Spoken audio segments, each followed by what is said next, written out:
it went really well. We were not expecting to go this well because we scored 3 goals, 2 goals. So it was amazing for the team. We are ready for the next games with expectations. So just want to keep work and do our best. Ārzemju komandu mēs nospēlējām 2-1.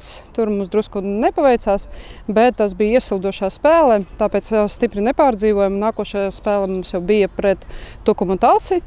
Tur mēs jau sapratām, kā mums spēlēt un kā darīties tālāk. 4-1 viss izskatījās diezgan pozitīvi un katrs savu vietu ir atradis laukumā, kā tam būtu jābūt.